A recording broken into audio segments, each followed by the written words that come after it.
kebetulan dulu saya dan teman-teman saya mendapatkan amnesti dari Gus Dur. Amnesti dari Gus Dur dari penjara tahun 99, artinya tantangan Presiden Abdurrahman Wahid lah yang membebaskan saya dari kemungkinan melewati penjara selama 13 tahun, sehingga hanya 13 tahun saja, sehingga hanya 3,5 tahun saja melewatinya karena amnesti yang diberikan oleh Presiden Abdurrahman Wahid. Artinya secara personal seperti itu. Kedua, Gus Dur juga merekomendasikan saya untuk kuliah di luar negeri segala macam.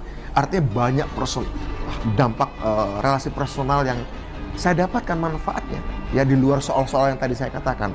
Artinya soal kebebasan saya, soal eksistensi saya, soal ketidakbebasan saya, Gus Dur kemudian memberikan amnesti untuk saya dan teman-teman saya sehingga saya mendapatkan kebebasan. Satu itu.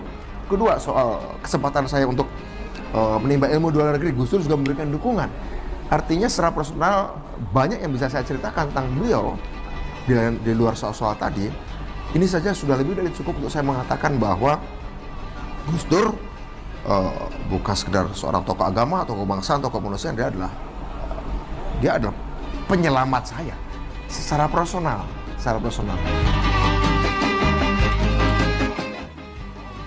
Menurut saya penjatuhan atau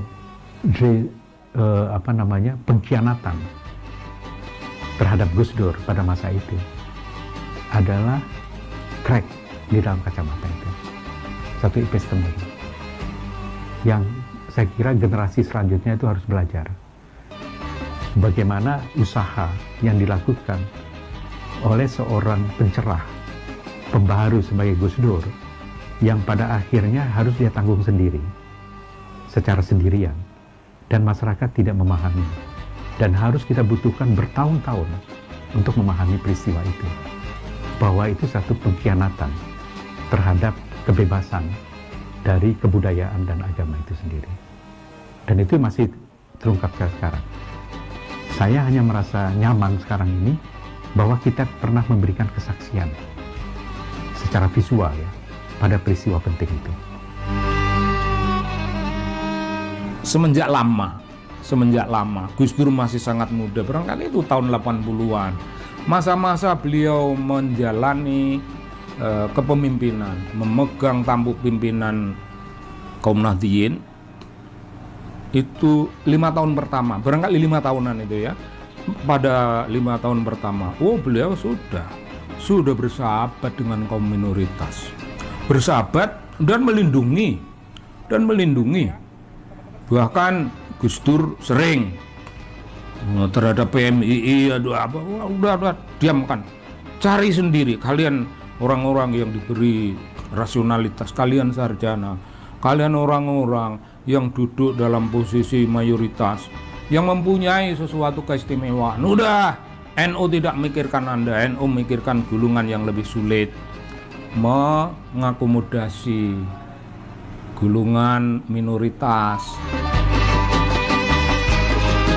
Pemahaman mendalam beliau mengenai agama itu di dalam kehidupan sehari-hari, terutama ketika beliau memiliki posisi di masyarakat, baik itu beliau sebagai ketua PBNU maupun beliau sebagai presiden.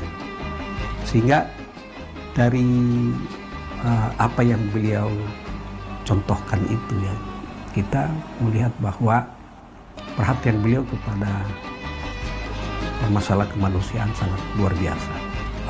Saya melihat bahwa sebagai ketua PBNU beliau banyak sekali memberikan ruang, bahkan mendukung ya, upaya advokasi yang dilakukan oleh berbagai elemen ya, untuk kepentingan golongan-golongan yang dianggap minoritas oleh sebagian masyarakat.